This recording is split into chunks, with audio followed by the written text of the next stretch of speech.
रूस और यूक्रेन की जंग ने लिया विकराल रूप। जंग में अमेरिका, जर्मनी के बाद ब्रिटेन भी कूदा। यूक्रेन बॉर्डर को रूस ने चारों ओर से घेर लिया है। भारी तादाद में सैनिक और ऑटोनोमस टैंक तैनात हैं, जो पलक झपकते ही युद्ध की तस्वीर बदलने का मादा रखते हैं। तो दूसरी ओर रूस और यूक्रेन के तनाव के बीच अब ब्रिटेन भी कूद पड़ा है।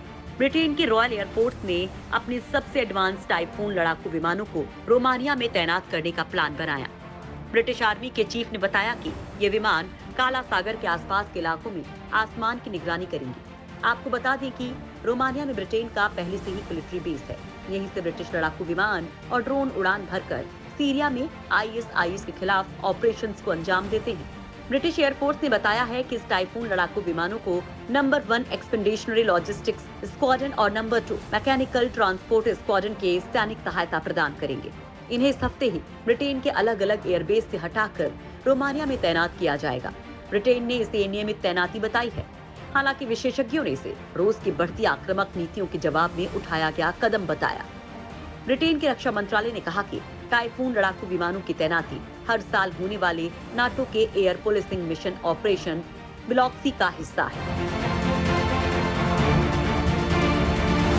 इस साल गर्मियों के मौसम में यूक्रेन के साथ संयुक्त युद्धाभ्यास करने के लिए 100 से ज्यादा ब्रिटिश आर्मी के जवान कीव जाएंगे। रक्षा मंत्रालय ने कहा कि ऑपरेशन ब्लॉक्सी हमारे सहयोगी देशों के हवाई क्षेत्र की निगरानी के लिए NATO south air policing mission के समर्थन का हिस्सा है। महायुद्ध से डरा यूक्रेन पुतिन को मनाने में जुटा।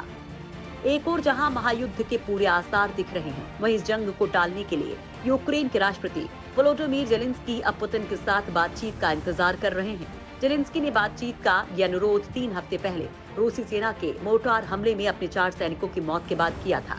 यूक्रेनी राष्ट्रपति के प्रवक्ता ने कहा कि हम बहुत उम्मीद करते हैं कि पुतिन बातचीत करने से इनकार नहीं करेंगे। रूस से मिली जंग की धमकी। तो जंग के मैदान में पहुंचे यूक्रेन के राष्ट्रपति व्लादिमीर पुतिन समर्थक रूसी टीवी चैनल से जंग की धमकी के बाद यूक्रेन के राष्ट्रपति वोलोदिमीर जेलेंस्की सेना की वर्दी पहनकर अग्रिम मोर्चे पर पहुंच गए और जवानों का हौसला बढ़ाया। इससे पहले रूसी टीवी चैनल ने धमकी दी थी कि यूक्रेन युद्ध से बस एक कदम दूर है। रूसी टीवी चैनल ने ये धमकी ऐसे समय पर दी जब पुतिन ने 80,000 सैनिकों और तबाही मचाने वाले हथियारों को यूक्रेन की सीमा पर तैनात किया है। रूस ने तनाव बढ़ाते हुए 80,000 सैनिकों के साथ बड़े पैमाने पर टैंक, तोपें, हथियार बंद वाहन तैनात किए हैं, जिससे ये डर बढ़ता जा रहा है कि कहीं पुतिन यूक्रेन पर कब्जा करने की तैयारी में तो नहीं है। यूक्रेनी सरकार ने दावा किया है कि रूस ने पूर्वी बॉर्डर पर 41,000 और क्रीमिया में 42,000 सैनिकों को तैनात किया है, जिसके बाद से यूक्रेन ने भी अपने फॉरवर्ड इलाकों में सैनिकों की तादाद को बढ़ा दिया है। खुद यूक्रेनी राष्ट्रपति वोलोडिमीर जेलेंस्की ने बॉर्डर इलाके का दौरा कर सैनिकों का हौसला बढ़ाया है। हालांकि क्रेमलिन ने दावा किया है कि सैनिकों की तैनाती एक युद्धाभ्यास का हिस्सा है, इससे किसी को भी कोई खतरा नहीं है।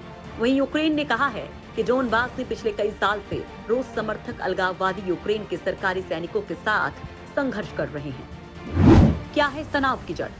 साल 2014 में रूस के पूर्वी यूक्रेन यानी क्रीमिया पर कब्जे के दौरान हुए संघर्ष में 14,000 लोगों की मौत हुई थी। इनमें से ज्यादातर यूक्रेन के निवासी थे। रूस पूर्वी यूक्रेन के क्षेत्रों में 28,000 हथियारबंद लोगों को भी तैनात किए हुए। इन लोगों को डॉनबास के रूप में जाना जाता है।